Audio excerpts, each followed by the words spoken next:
Good morning, students. I, Ashraf Nadaf, welcome you all in our live session, which is conducted by BMC for all the children during this COVID pandemic. As we all know, schools are shut and we cannot attend the school directly through this online media. We can continue our studies.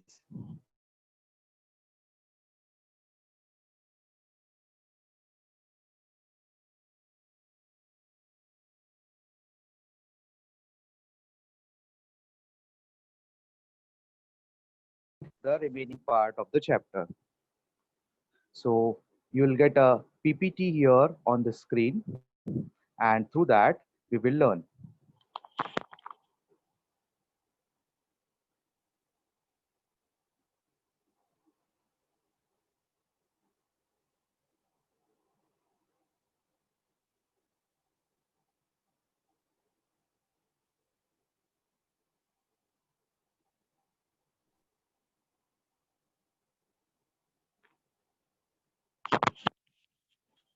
Okay, students, as you can see on the screen, today we are going to learn chapter number 5, substances in the surroundings, their states and the properties. Today is 17th September. The half part we have done in our previous session. So before moving to the next part, we will revise what we have learned so that you will recall all the things what you have learned in your previous session and in the previous part of this chapter.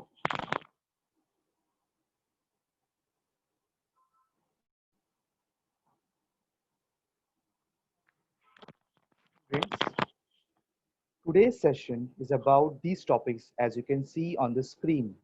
आज हम जो topics पढ़ने वाले हैं part 5 में वो है freezing, various uses of changes in physical state, sublimation, properties of substances and metals.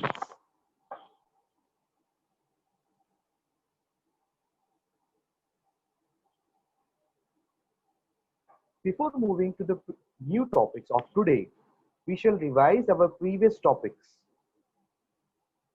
हम हमारे पिछले टॉपिक का थोड़ा सा रिवीजन कर लेंगे ताकि हमारे आज के टॉपिक हमें सीखने में आसानी हो. जो हमारे प्रीवियस टॉपिक थे, हमारे पिछले सेशन में हमने जो पढ़े थे वो टॉपिक थे change of states of matter, heat and change of physical state, the temperature and the thermometer and boiling. These sessions we have done in our previous session. So let's have a quick recap of what we have learned and then moving to today's topic. Students, if you remember, this slide was shown to you. One more thing I would like to add here, the students who have missed the previous session, they can find it on YouTube through your concerned teacher and school. You can get the link of this particular session. It is available on YouTube, so you can watch it on YouTube. So in our previous session, we have seen these three seasons and their relevance, how they are related and how they affect the substance of the different substances in our surrounding. We have seen the states as well. पिछली कक्षा में हमने वस्तु की जो अवस्थाएं हैं, पदार्थ की जो अवस्थाएं हैं, वो भी हमने देखी थी और उसका इन तीनों सीजन से बहुत गहरा संबंध है. ये आपको पिछले सेशन में बताया गया था. हमने पिछले सेशन में देखा था change of state of substance की change of state of substance क्या है, इसे कहते हैं और ये कैसे होता है. When a substance changes from one state to another, this process is called change of state of the substance. ये एक प्रोसेस है जब कोई भी सब्सटेंस यानी कि वस्तु पदार्थ एक अवस्था से दूसरे अवस्था में बदलता है, तो इस प्रक्रिया को हम कहते हैं change of state of substance.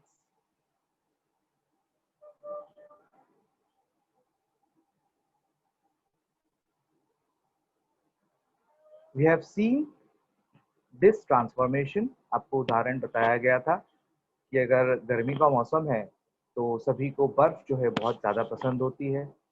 आपको एक रेफ्रिजरेटर का फोटो भी बताया गया था।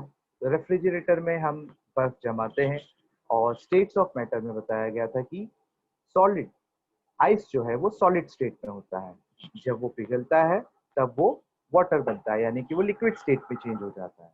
और जब वो गैस बनता है, वाटर वेपर बनता है, तो वो गैसियस स्टेट में या गैस स्टेट में बदल जाता है। So we have seen this in our earlier session, the transformation of solid to liquid and liquid to gas. The example was taken as ice, ice to water, and water to water vapor.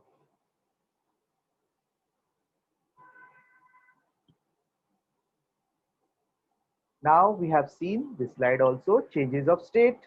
अब ये जो बदलाव होता है वो किसके आधार पर होता है, क्यों होता है? तो हमने देखा था कि जो ऊष्मा है, एनर्जी, वो ऊष्मा की वजह से, एनर्जी की वजह से जो है, जो स्टेट्स है, स्टेट्स ऑफ सब्सटेंस है, वो चेंज होते हैं। As you can see in the slide, the solids on heating turn into liquid, and liquids when heated they turn into gas.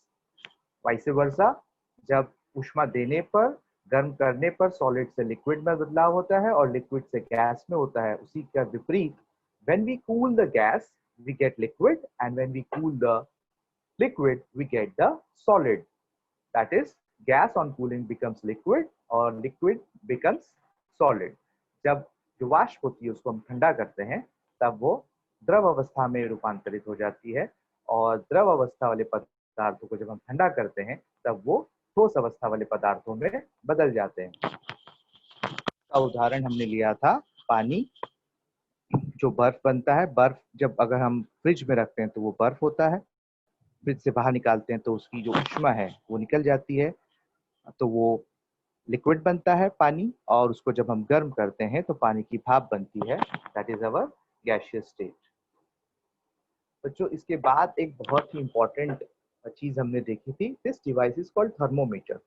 आपको पता है, पिछले सेशन में बताया गया था, बहुत से लोगों के घर में होता है, या अगर घर में ना हो तो हम जब भी डॉक्टर के पास जाते हैं, अगर हमें बुखार है तो सबसे पहली चीज जो डॉक्टर करते हैं वो होता है कि शरीर का तापमान मापना। तो ये डिवाइस जो है थर्मोमीटर, इससे जांचा जाता है कि शरीर का तापमान कितना है। तो आपने देखा था थर्मोमीटर, इसके यूज क्या होते हैं, और जब तापमान हम लोग मेजर करते हैं, मापते हैं, तो उसको किस इकाई में मापते हैं, इसके बारे में बताया गया था। क्या किसी बच्चे को याद है कि कौन से इकाई के बारे में बताया गया था? थर्मोमीटर से जब हम तापमान देखते हैं शरीर का, मानव शरीर का, तो हमने किस इकाई का इस्तेमाल किया था? यू हैव टू रिकॉल, इसी को आपको सोचना है। जैसे मैंने पिछले सेशन में बताया था, हम प्रत्यक्ष रूप से विद्यालय नहीं जा पा रहे हैं, हम प्रत्यक्ष रूप से शिक्षकों से नहीं मिल पा रहे हैं, इसलिए ऐसे समय में सबसे ज्यादा जो जरूरी होता है वो होता है हमारी सोच, हमारी कल्पना। जितना हम हमारी कल्पना को, हमारी इमेजिनेशन को, हम जो देखते हैं, सोचते हैं, उसके साथ हम कनेक्ट करते हैं, उतना ही हम जल्दी सीखते हैं और हमारा सीखा ज्ञान ध्यान अधिक समय तक के हमारे पास रहता है। आपने देखा था कि नॉर्मल ह्यूमन बॉडी टेम्परेचर जो होता है वो होता है 37 degree Celsius.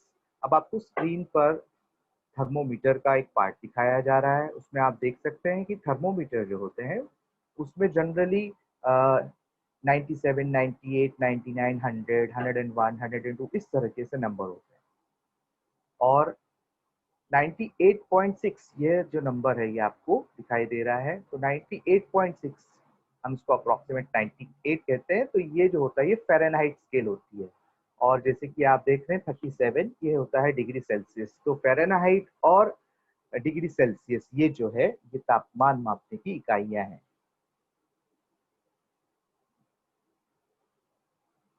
Again, we will see while gaining heat and while losing heat. Gaining heat मतलब जब हमें कोई कोई पदार्थ को हम ऊष्मा देते हैं, उसे गर्म करते हैं, तब किस तरीके से बदलाव होता है आप एरो के द्वारा देख सकते हैं। स्क्रीन पर आपको दिखाई दे रहा है।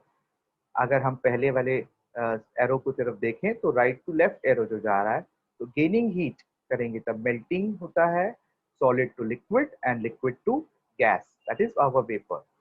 And while losing heat, the process is called condensation and freezing. जो गैस होती है वो कंडेंस होती है and then it becomes liquid and then when it gets freezed it becomes solid. Now students, today we are going to move with our today's topic. This is our today's topic, freezing. So what is freezing? Fridge, अगर हम general भाषा में सामान्य तौर पे बोले fridge जैसे हम बोलते हैं, तो फ्रिज ये शब्द बहुत से बच्चे जानते होंगे। फ्रिज जिसे प्रॉपर तरीके से रेफ्रिजरेटर कहा जाता है, शॉर्ट में हम उसे फ्रिज कहते हैं। तो फ्रिज, उसी में ये प्रोसेस होती है फ्रीजिंग, अगर हम सामान्य तौर पर देखें तो। So what is freezing? The process through which a substance changes from liquid to solid. This process is called freezing. And generally for water, what is the temperature required? As you can see on the screen, it is 0 degree Celsius. बच्चों, हर द्रव का, liquid का जो freezing point है, जिस तापमान पर वो फ्रीज होता है, वो अलग अलग होता है। तो हम बात कर रहे हैं वाटर की। आप स्क्रीन पर देख रहे हैं जो पानी है वो जम गया है। शीत स्थानों पर जैसे जम्मू कश्मीर हुआ, शिमला हुआ, या हमारे विश्व के जो दूसरे ठंडे प्रदेश हैं जैसे रशिया जो हुआ, ऐसे बहुत सारे देश हैं जहाँ पर तापमान हमेशा कम होता है। और चाहे वो हमारे देश के हो या हमारे विश्व के हो, ऐसे प्रदेश जहाँ पर तापमान कम होता है और जैसे ही तापमान 0 डिग्री पर पहुंच जाता है, तो जो पानी होता है परिसर का, हमारे एटमॉस्फेयर का जो पानी होता है, वाटर होता है, वो तुरंत बर्फ में यानी कि सॉलिड स्टेट में बदल जाता है। तो freezing means it is the process through which a substance changes from liquid to solid. That can be your water or any other liquid. You have to remember the temperature, it is degree Celsius.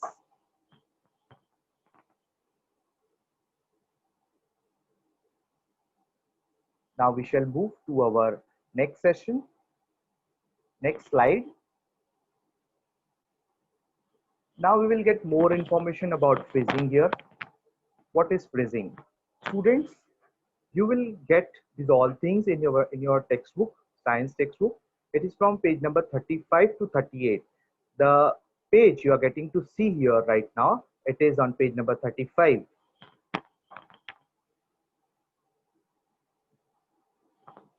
So what is freezing?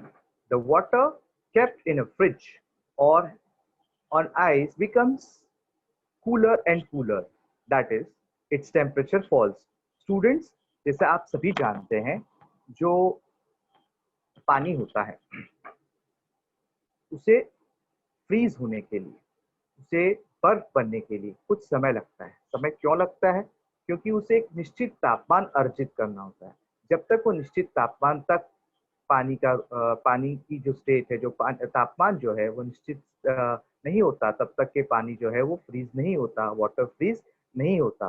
तो इसलिए उसे समय लगता है। आप देखते होंगे जैसे आपने एक बॉटल भरी, उसे आपने फ्रिज में रखा, तो फ्रिज का जो तापमान होता है वो लगभग 18 डिग्री सेल्सियस होता है, लेकिन फ्रीज होने के लिए तापमान की जरूरत होती है 0 डिग्री सेल्सियस। आप जानते हैं, अभी आपने पिछले स्लाइड में देखा कि freezing point of water is 0 degree Celsius. इसलिए यहाँ पर जैसे आप देख रहे हैं स्क्रीन पे, the water kept in the fridge और on ice becomes cooler and cooler. तो अगर हम सिर्फ फ्रिज सेक्शन में पानी को रखते हैं, तब वो पानी जो है वो कूल होता जाता है, ठंडा होता जाता है। फ्रिज के दो पार्ट होते हैं, आप जानते हैं, जहाँ पर हम सब्जी रखते हैं, पानी रखते हैं और चीजें रखते हैं। तो ये होता है उसका, यहाँ का टेम्परेचर लगभग होता है 0 डिग्री के ऊपर होता है। जैसे ये टेम्परेचर 0 डिग्री, जैसे अंदर का जो पार्ट होता है फ्रीजर जिसे हम कहते हैं, यहाँ पे जो तापमान होता है, ये तापमान होता है 0 से लेके उससे कम। तो अगर हम जहाँ पर सब्जी रखते हैं वहां पर अगर हम पानी रखेंगे तो पानी सिर्फ ठंडा होगा, वहां पर वो जमेगा नहीं। लेकिन जब उस पानी को हम, उस बॉटल को या वो किसी कंटेनर में डाल के हम फ्रीजर सेक्शन में रखते हैं, वहां पे जो तापमान होता है, वहां पे वो तापमान 0 डिग्री से कम होता है, -18 डिग्री तक हो सकता है। और भी अलग अलग फ्रिज पर डिपेंड करता है, छोटे और बड़े। और फ्रिज कौन से काम के लिए यूज हो रहा है, जैसे फ्रिज किसी दुकान में है, किसी कंपनी में है, उस पर भी निर्भर करता है कि उसका तापमान कितना होगा। तो जैसे ही पानी जो वाटर है हमारा 0 डिग्री सेल्सियस पर क्या हो जाता है, आइस में कन्वर्ट हो जाता है। As you can see the third line on the screen, at a certain temperature, water does not get any cooler but start freezing and forms ice. जैसे ही एक निश्चित तापमान अर्जित हो जाता है तो पानी ठंडा नहीं होता बल्कि ठोस अवस्था में बर्फ में बदल जाता है. The temperature at which this happens is called freezing point of the water. बच्चों ये ध्यान रखना है कि what is freezing point?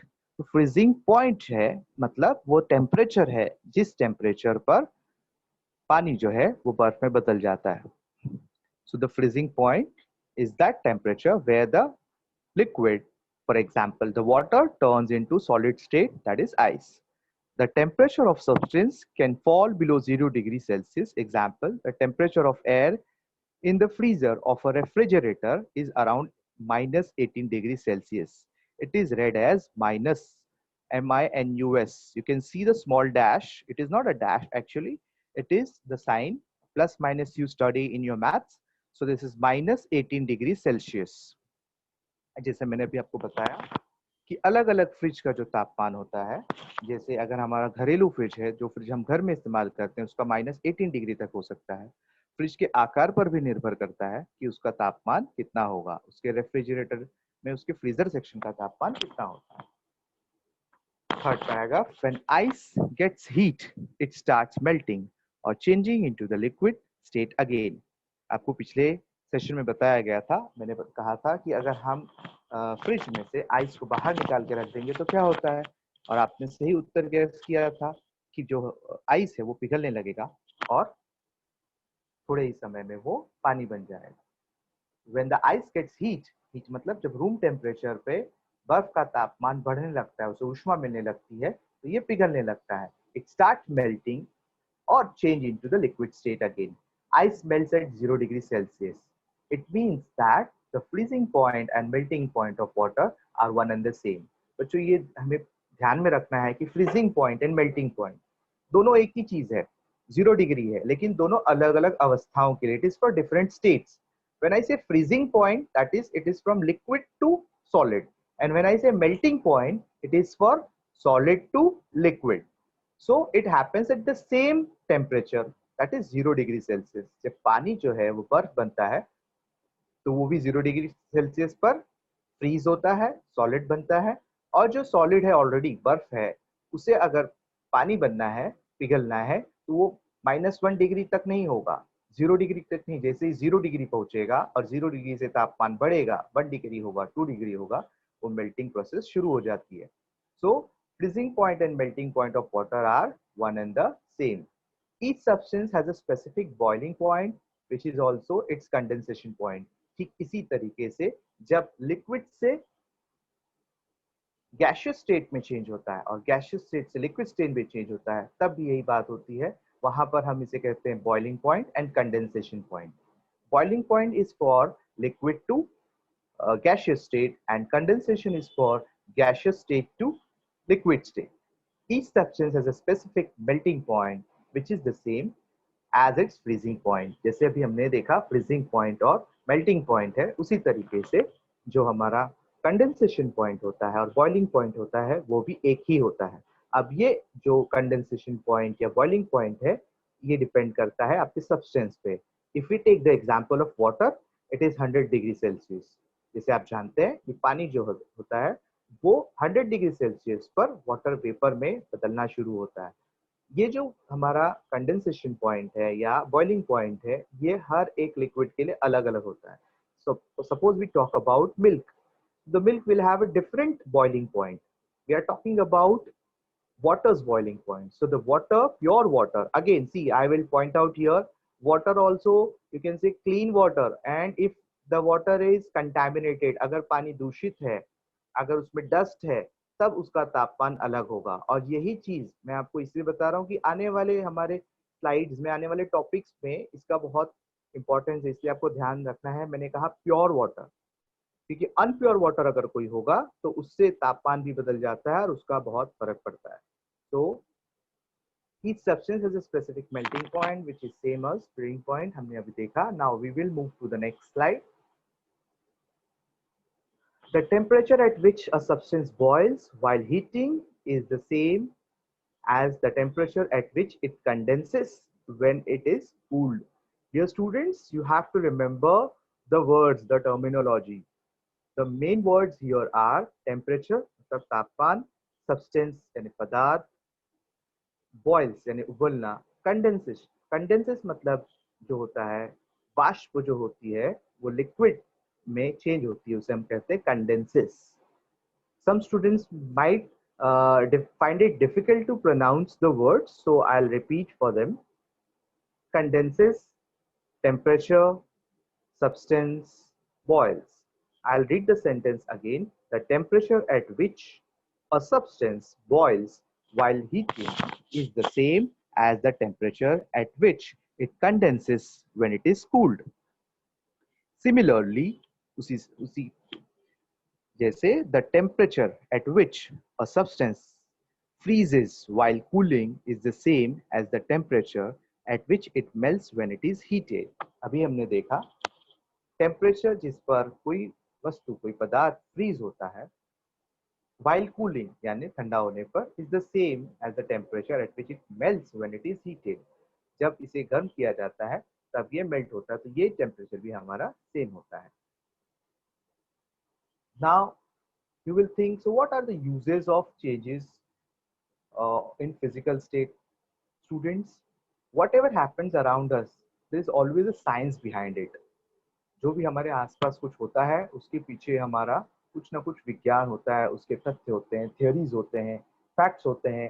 And this is very important for us, specially to the children, that we should understand and we should develop a scientific attitude. We should not just blindfoldly trust and accept what happens. We should always think what is the science behind it. कभी कभी कुछ व्यक्ति जो anti social element होते हैं, कुछ बुरे व्यक्ति होते हैं, वो इसी बात का फायदा उठाकर हमारा विश्वास जीत लेते हैं. और आपने देखा होगा अंधविश्वास में बहुत से लोग पड़ जाते हैं और उसका बहुत नुकसान होता है. तो उस समय पर भी जो है वो लोग कुछ विज्ञान के तथ्यों का, थियोरीज का सहारा लेकर लोगों को जो है वो मूर्ख बनाते हैं. तो इसलिए हमें हर चीज को एक साइंटिफिक एटीट्यूड से हमें देखना होता है कि हमारा जो दृष्टिकोण होना चाहिए किसी चीज को, किसी बदलाव को देखने का, वो होना चाहिए एक वैज्ञानिक दृष्टिकोण कि ऐसा क्यों हो रहा है, हमें सोचना है. और जब भी हमें कुछ डाउट लगे तो उसे हमें अपने शिक्षकों को और अपने बड़ों को पूछना चाहिए. जैसे आपने देखा कि पानी जो है वो गर्म करने पर भाप बदल जाता है. जैसे अगर हम पानी को गर्म करते हैं वो भाप बदल जाता है, पानी गायब हो जाता है. लेकिन कुछ जो छोटे बच्चे हैं जिनकी उम्र बहुत कम है वो नहीं समझ पाएंगे कि पानी कहाँ गया. तो इसी तरीके से छोटे बच्चे हो या आप 6 स्टैंडर्ड में पढ़ने वाले स्टूडेंट्स हो, आपको ऐसे कोई भी चीज लगती है जिसपे आपको थोड़ा सा वियर्ड लगता है, थोड़ा सा अजीब लगता है, तो उसके बारे में आपको अपने घर में अपने बड़ों को पूछना है और अपने शिक्षकों को पूछना है. क्योंकि जब भी आप अपने शिक्षकों को पूछोगे तो वो आपको एक सही जवाब देंगे, उसका एक साइंटिफिक आंसर आपको बताएंगे कि ऐसा क्यों होता है. So I'll read the various uses of changes in physical state here. Candles are made by melting paraffin wax. Students, this is very common thing at our home. हम लोग कैंडल्स का प्रयोग करते हैं जब भी जो है रोशनी चली जाती है, इलेक्ट्रिसिटी चली जाती है, तब अंधेरा हो जाता है, तब हम क्या करते हैं, कैंडल्स का इस्तेमाल करते हैं. इसके अलावा आप देखते हैं बर्थडे पार्टीज में सबसे ज्यादा हम कैंडल्स का इस्तेमाल करते हैं. तो कैंडल्स जो आप देखते हो वो किससे बनती है, पैराफिन वैक्स, मोम जिसे हम कहते हैं. तो पैराफिन वैक्स से कैंडल्स बनाई जाती है. तो ये भी हमारा जो है एक उसका यूज हो गया है. सॉलिड कार्बन डाइऑक्साइड, अभी आपको पता होगा कार्बन डाइऑक्साइड गैस होती है. आपको पिछले सेशन में मैंने गैस के उदाहरण दिए थे, ऑक्सीजन कहा था, कार्बन डाइऑक्साइड कहा था, लेकिन यहाँ पे लिखा है सॉलिड कार्बन डाइऑक्साइड. तो कुछ बच्चे सोच रहे होंगे कार्बन डाइऑक्साइड तो अभी सर ने बताई थी गैस है, तो अभी यहाँ पे सॉलिड कार्बन डाइऑक्साइड लिखा है, तो क्या है ये बच्चों? जब ये कार्बन डाइऑक्साइड गैस जो है इसको हम सॉलिड बना सकते हैं. तो जो सॉलिड कार्बन डाइऑक्साइड गैस होती है, chemically it is carbon dioxide, but अगर हम उसका स्टेट देखें तो वो सॉलिड स्टेट में होती है. इसको हम इन जनरल वर्ड्स इसे हम ड्राई आइस कहते हैं. So solid carbon dioxide dry ice is used to make ice cream and to keep it frozen. See, I just read it. Many of you heard it. Few of you understood. But let me make everyone understand about it. बहुत से बच्चों ने इसे देखा होगा. जब भी हम किसी फंक्शंस में जाते हैं, बड़े फंक्शन जैसे कोई पार्टी होती है, शादी होती है, वहाँ पे जब हम जाते हैं तो देखते हैं आइसक्रीम सर्व की जाती है बहुत जगह पर, बहुत सी शादियों में, बहुत सी पार्टी में।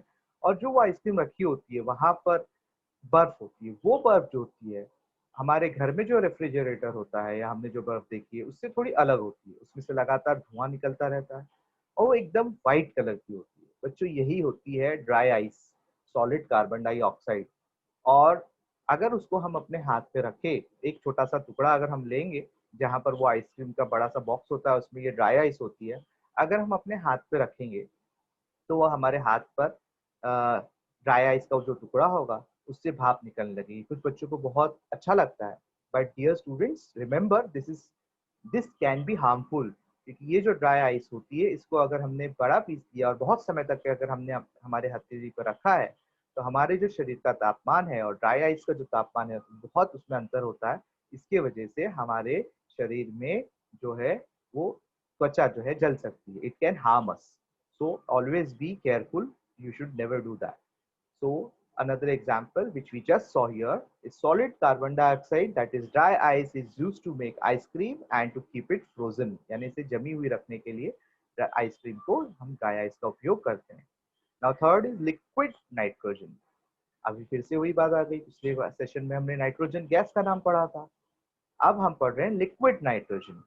Again, students, nitrogen is a gas which can be converted into liquid state as well. So liquid nitrogen is used in animal husbandry. Animal husbandry मतलब पशुपालन। जब हम पशुओं को पालते हैं, उनको पाल के उनसे अलग अलग उनका प्रयोग करते हैं, जैसे आप देखते हैं पोल्ट्री फार्म होता है, दूसरे अलग अलग पशु को पाले जाते हैं, that is called animal husbandry. और वहां पर लिक्विड नाइट्रोजन का उपयोग किया जाता है basically for their reproduction.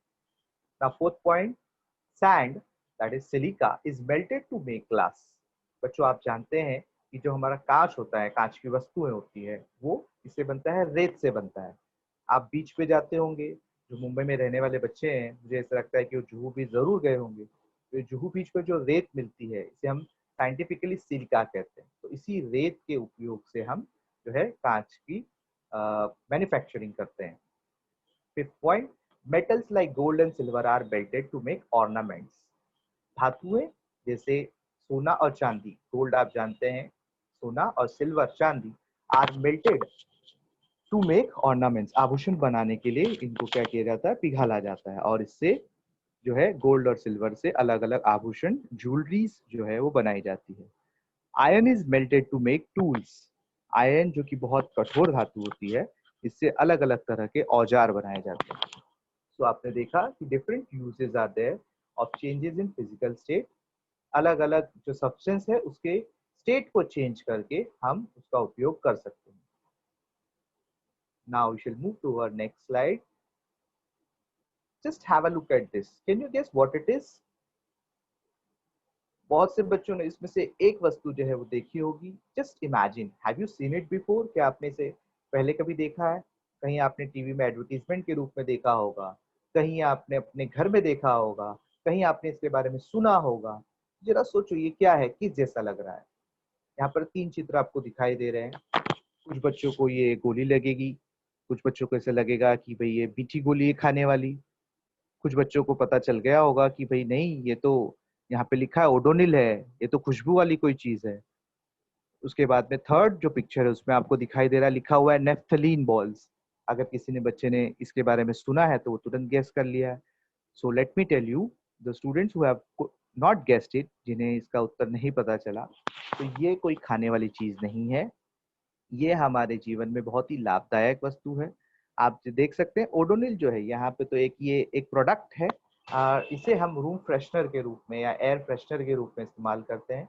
Bathroom में या घर में भी हम, घर के किसी कमरे में भी हम इसे लगाते हैं, जिससे खुशबू निकलती है ताकि हमारा घर जो है वो खुशबूदार रहे।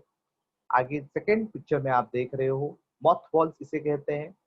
इसे हम जनरली हमारे कपड़ों में रखते हैं ताकि कपड़ों में कोई छोटे मोटे इंसेक्ट ना लगे। और नेफ्थलीन बॉल्स भी वही होता है, एक पैकेट आपको दिखाई दे रहा है, बहुत से घर में इसका इस्तेमाल होता है। तो बच्चों ये है क्या चीज, तो इसका यूज तो बता दिया गया है। ये ओडोनिल जो आप देख रहे हैं यहाँ पे, ये जो मॉथ बॉल है, ये जो नेफ्थलीन बॉल्स है, इसमें से एक तरह की खास गंध, यहाँ ओडोनिलेटम इसे सुगंध कह सकते हैं, ऐसी खुशबू मिलती है, इसे केमिकली बनाया जाता है।